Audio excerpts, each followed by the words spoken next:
अभी हम बगोदर के भावी प्रत्याशी के रूप में अपने आप को देख रहे हैं, और ये हम नहीं देख रहे हैं, हमारी पार्टी भी देख रही है। हमको भरोसा है कि हमारी पार्टी भी हमें बगोदर के भावी प्रत्याशी के रूप में देख रही है। बगोदर मांगे बदलाव का नारा इस बार गूंजेगा, क्योंकि एक तरफ 85 पर लड्डू बांटने वाले हैं तो दूसरी तरफ 85 पर मौन रहने वाले हैं। और ऐसी परिस्थिति में अगर हम खतियान आधारित नियोजन नीति, स्थानीय नीति, उद्योग नीति की बात करते हैं तो कहीं न कहीं JLKM के प्रत्याशी के पक्ष में बगोदर मांगे बदलाव का नारा सामने आएगा, और जनता का भी मूड बन चुका है। सूत्रों से ये भी जानकारी मिल रही है कि वो नाराज चल रहे हैं कोडरमा से, वो बगोदर की मांग कर रहे हैं, क्योंकि वो सबसे ज्यादा वोट बगोदर से आया है। झारखंड में विधानसभा चुनाव की आदर्श आचार संहिता बहुत जल्द लगने वाली है, और जिस तरह से सभी पार्टियां अपने प्रत्याशियों को जनता के बीच में लाने की तैयारी चल रही है, वहीं आप देखेंगे तो JLKM के ओर से दूसरी लिस्ट भी जारी कर दी गई है। हमारे साथ JLKM के ही महासचिव जी हैं दिनेश साहू जी, उनसे हम बातचीत करने का प्रयास करेंगे, और खास करके अभी इनका नाम अनाउंस नहीं हुआ है, इन्हीं से जानने का प्रयास करते हैं। आइए, सबसे पहले स्वागत, जोहार। जोहार आपको और आपके पूरे व्यूअर्स को हमारी ओर से बहुत बहुत जोहार। और जो दुर्गा पूजा का यह जो एक पावन पर्व गुजरा और गुजर रहा है, उसकी भी ढेर सारी शुभकामनाएं। जिस तरह से देखा जाए तो अभी 2 लिस्ट में आप लोग प्रत्याशियों की सूची जारी कर चुके हैं, तीसरी लिस्ट आने वाली है। तीसरी लिस्ट में ये माना जाए कि बगोदर लिस्ट उसमें शामिल रहेगा?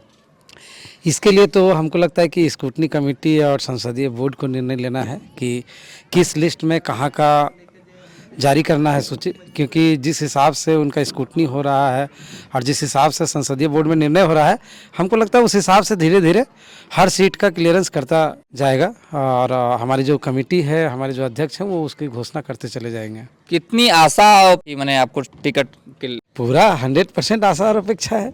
संगठन के लिए काम किए हैं, संगठन के सिपाही हैं, और संगठन से ही उम्मीद रखते हैं। 100% हमको पूरा भरोसा है कि संगठन के विश्वास में हम खरे उतरेंगे, और संगठन भी हमारे ऊपर पूरा भरोसा जताएगी। क्योंकि इसलिए मैं पूछ रहा हूं कि कुछ विधानसभाओं में ऐसे मैंने ऊपर से लैंड करवा दिया जा रहा है, कहीं ऐसा तो नहीं कि मैंने आपके विधानसभा में कोई दूसरा प्रत्याशी लैंड कर जाए?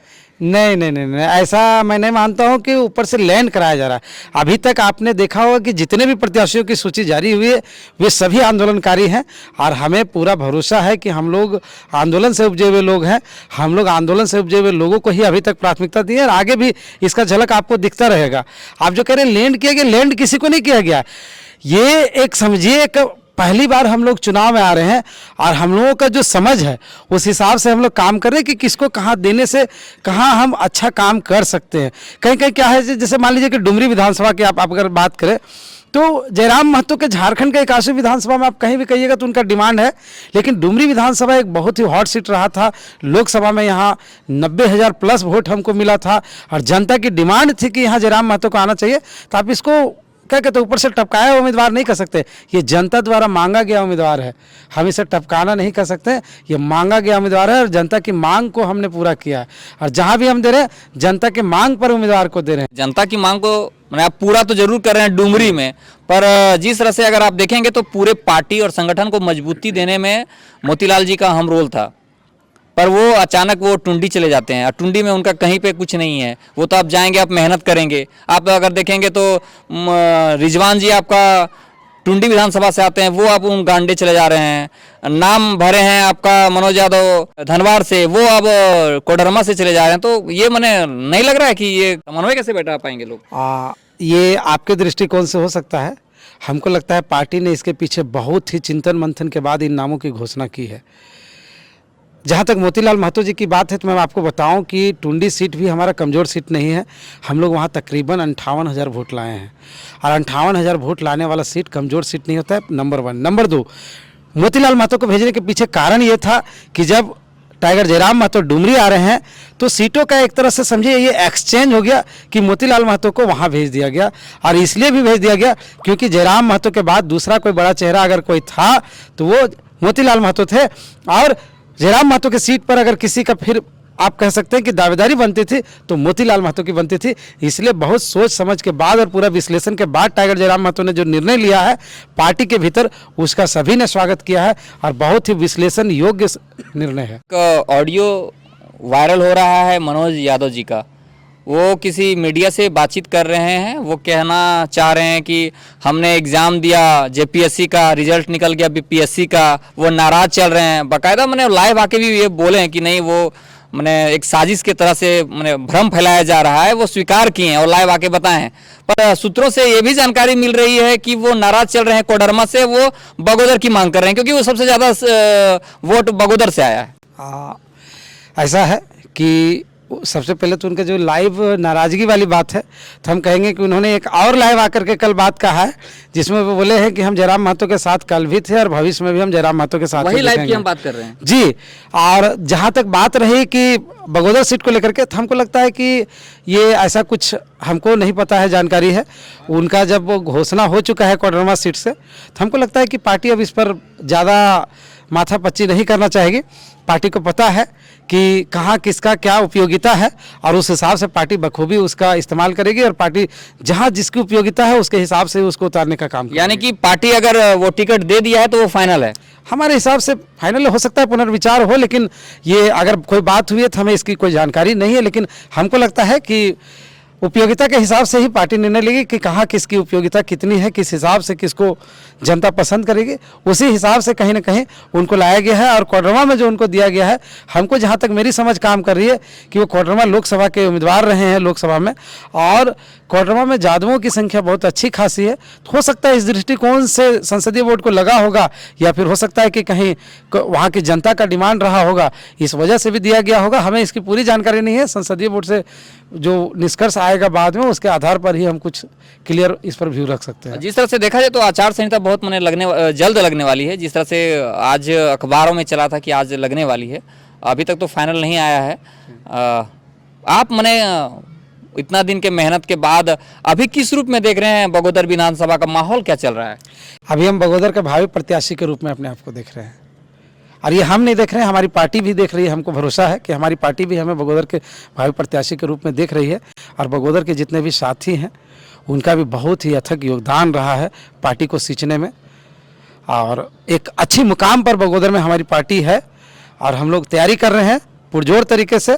बगोदर में एक नया समीकरण मिलेगा, और हमको लगता है कि बगोदर मांगे बदलाव इस बार नारा चलेगा। बगोदर मांगे बदलाव का नारा इस बार गूंजेगा, क्योंकि एक तरफ 85 पर लड्डू बांटने वाले हैं तो दूसरी तरफ 85 पर मौन रहने वाले हैं।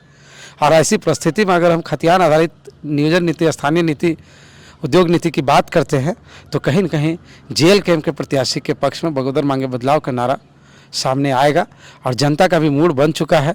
अब नली गली से नहीं चलेगा काम, अब पुल पुलिया से काम नहीं चलेगा, अब नीति और नियम पर बात होगा, अब झारखंड और झारखंडियत पर बात होगा। लगभग 5 साल के कामों को आंका जाए तो लोग ये देख रहे हैं कि नहीं, विनोद सिंह अच्छे काम किए हैं और फिर से उनको मौका मिलना चाहिए। ये जनता का रुझान कहीं ना कहीं वो सामने आ रहा है। पर आप लगातार मैंने मेहनत कर रहे हैं, तो कैसे मैंने देखा? अगर अच्छे काम का पैमाना आप थाने में बढ़ते भ्रष्टाचार से लगाते हैं, अगर अच्छे काम का पैमाना आप ब्लॉक में बढ़ते भ्रष्टाचार से लगाते हैं, अगर आप अच्छे काम का पैमाना योजनाओं में बढ़ते भ्रष्टाचार से लगाते हैं, अगर आप अच्छे काम का पैमाना ब्लॉक का चक्कर लगाते हुए किसानों की परेशानियों से लगाते हैं, तो हो सकता है आपके पैमाने पर वो अच्छा काम हो।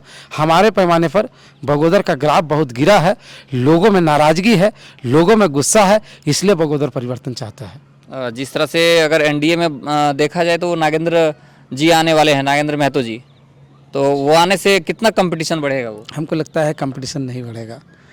कंपटीशन इसलिए नहीं बढ़ेगा क्योंकि हमारी लड़ाई स्थानीय नीति की है, और उन्होंने 1985 के स्थानीय नीति पर लड्डू बांटने का काम किया है।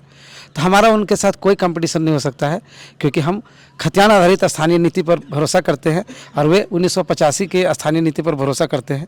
तो हमको नहीं लगता है कि उनकी लड़ाई एक अलग लड़ाई, हमारी लड़ाई झारखंड और झारखंडियत की लड़ाई है। हाँ, वो आंदोलनकारी हैं, हम उनका सम्मान करते हैं, उन्होंने झारखंड के लिए लड़ा है, उसका सम्मान है। लेकिन अभी उनकी लड़ाई भटक चुकी है। अभी जो लड़ाई स्थानीयता के आधार पर जो नियोजन नीति, उद्योग नीति होनी चाहिए थी, खतियान के आधार पर जो स्थानीय नीति आनी चाहिए थी, उस पर जो लड़ाई है कहीं ना कहीं वो उससे विमुख होते हुए दिख रहे हैं। आपसे हम अंतिम सवाल लेने का प्रयास करेंगे कि जिस तरह से माने लगभग 20 प्रत्याशियों की नामों की सूचना आप लोग ने जारी कर दिए हैं, तो कहीं ना कहीं अगर आप देखेंगे तो सिंदरी का लगातार आ रहा है, कोडरमा का आ रहा है, बरकट्ठा से आ रहा है, विरोध की सुर अब वो मीडिया में अब चलने लगी है, तो कैसे संभालेंगे ये सब चीज़? ये ऐसा इसलिए है कि हम साफ दिल वाले लोग हैं। हम अगर छींकते भी हैं तो लोगों को लगता है कि हमारे बीच विवाद हो गया है। आप जाके देखिए, अभी जमशेदपुर में जेएमएम का जिलाध्यक्ष रिजाइन किए हैं। अभी आप देख लीजिए, लोकसभा चुनाव में जेपी पटेल रिजाइन कर दिए थे। ऐसे बहुत सारे उदाहरण हैं, आपको देखने को मिलेगा। अभी सीटों की घोषणा होने दीजिए। अब बगोदर सीट की मैं बात करूं तो दोनों पार्टियों में बहुत खलबली है, अंदर से बहुत सारे उम्मीदवार हैं। आप जहां जाइए, आप डुमरी सीट की बात कर लीजिए, आजसू में खलबली है। आप दूसरे सीट में अगर बेरमो चल जाइएगा, वहाँ भाजपा में खलबली है। कहाँ नहीं है खलबली? आप जहाँ जाइएगा बड़ी बड़ी पार्टियों में खलबली है। लेकिन हाँ, हम लोग सीधे साधे लोग हैं। हमारे लोग अगर छींकते हैं तो उनको विवाद नज़र आता है, और वे लोग अगर बड़ा कांड कर देते हैं तो वे लोग साधु नज़र आते हैं। यही समस्या है। तो ये तो रहेगा, हम नए दल हैं, हमें अभी थोड़ा सा कहीं कहीं कुछ मैच्योरिटी का भी अभाव है। लेकिन आप याद रखिए कि बहुत जल्द हमारे यहाँ सूचियों की भी घोषणा होने जा रही है। थोड़ी बहुत 10% 5% मनमुटाव रहेगा, ये स्वाभाविक है, मानवीय व्यवहार है ये, और ये दिखेगा। लेकिन हाँ, हम उससे पार होंगे, क्योंकि हमारी लड़ाई बड़ी है। हमारी लड़ाई झारखंड और झारखंडियत की है, और हम इस लड़ाई को अगर जीतना चाहते हैं तो हम इससे पार पा लेंगे, इसका हमको पूरा भरोसा है। और हमारे नेता जो हैं जयराम महतो, बहुत ही सुलझे हुए इंसान हैं। पिछले 2.5 वर्षों में उन्होंने साबित किया है कि झारखंड का नेतृत्व करने का अगर किसी में क्षमता है तो सिर्फ और सिर्फ टाइगर जयराम महतो में है।